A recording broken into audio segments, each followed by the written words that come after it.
সকল বিদ্যার্থীদের আবারও স্বাগত জানাই ত্রিপুরা টিউটোরিয়াল। আজকে তোমাদের সামনে ত্রিপুরা ইউনিভার্সিটি বিএ সেকেন্ড সেমিস্টারের হিস্ট্রি মেজরের 4th পেপারের সাজেশনটা নিয়ে আলোচনা করব। ফার্স্ট ইউনিট থেকে কোন প্রশ্নগুলো দেখবে একবার দেখে নাও। ফার্স্ট যে কোয়েশ্চন দেখবে, discuss the causes, impacts and nature of revolt of 1857। এখানে কজেস অ্যান্ড ইম্প্যাক্টস দিয়ে 6+6 করে 12 আসতে পারে, নয়তো নেচার অফ রেভল্ট অফ 1857 দিয়ে 12 আসতে পারে। এখানে নেচার না দিয়ে ক্যারেক্টারিস্টিক্স দিয়ে দিতে পারে, নেচার আর ক্যারেক্টারিস্টিক্স একই। তারপর সেকেন্ড যে কোয়েশনটা দেখবে, discuss the causes and impacts of battle of Plassey. তারপর থার্ড যে কোয়েশনটা দেখবে, discuss the causes and impacts of battle of Buxar. এই দুইটি কোয়েশন একসাথে আসতে পারে। Secondary of English East India company from battle of Plassey to battle of Buxar or Sirajuddaula to Mir Qasim. তারপর যে কোয়েশনটা দেখবে, discuss the rivalry for control in Carnatic between England and France or discuss the Anglo French conflict in southern India. এই চারটি question তোমরা সবার প্রথমে ভালো করে দেখবে।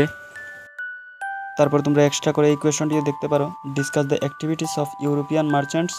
কোয়েশনটি ভাবে আসতে পারে, discuss the background and results of arrival of European companies. তবে তোমরা যদি চাও 4 নম্বর এবং 5 নম্বরটি না দেখে Anglo Maratha relation, Anglo Mysore relation, Anglo Sikh relation এই তিনটি দেখতে পারো। ইউনিট বি থেকে কী দেখবে একবার দেখে নাও। ফার্স্ট যে কোয়েশনটা দেখবে, discuss the background and features and impacts of permanent settlement. এখানে অনলি ইম্প্যাক্টস দিয়ে 12 আসতে পারে, আবার ব্যাকগ্রাউন্ড অ্যান্ড ইম্প্যাক্টস বা ব্যাকগ্রাউন্ড অ্যান্ড ফিচার্স দিয়ে 12 মার্কস আসতে পারে। তারপর যে কোয়েশনটা দেখবে, discuss the background, features and impacts of ryotwari settlements. তারপর থার্ড যে কোয়েশনটা দেখবে, discuss about the progress of English education with special reference to Macaulay minute. এই তিনটি কোয়েশন তোমরা খুব ভালো করে দেখবে, এই তিনটি থেকে অবশ্যই একটি আসবে। তারপর তোমাদের হাতে যদি সময় থাকে তোমরা এখান থেকে এই কোয়েশনগুলি দেখতে পারো।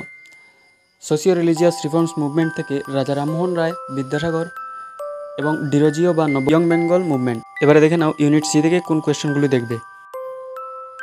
ফার্স্ট যে কোয়েশনটা দেখবে, discuss the process of drain of wealth, what was it's impact on Indian economy. তারপর সেকেন্ড যে কোয়েশনটা দেখবে, discuss the causes and impacts of D industrialisation. তারপর থার্ড যে কোয়েশনটা দেখবে, discuss the debate on D industrialisation. এই তিনটি কোয়েশন তোমরা খুব ভালো করে দেখবে।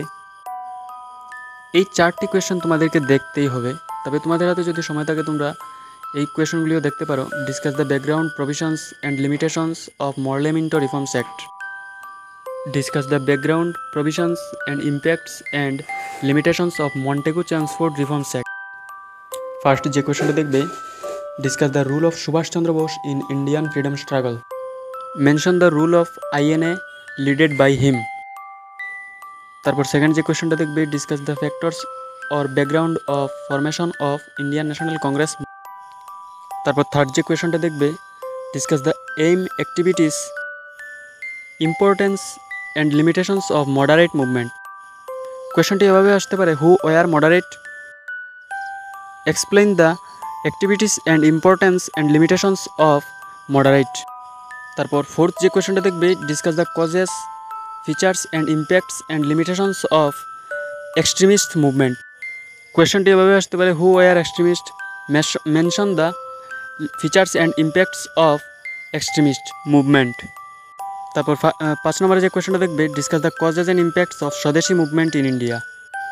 এই 5টি কোয়েশনই তোমাদেরকে দেখতে হবে, কারণ এই নোটটা অনেক বড়। তারপর তোমরা যদি চাও এখান থেকে আরও এক্সট্রা কোয়েশন দেখতে, তাহলে quit India movement, non cooperation movement, civil disobedience movement এই কোয়েশনগুলি দেখতে পারো, বিশেষ করে কুইট ইন্ডিয়া মুভমেন্টটা।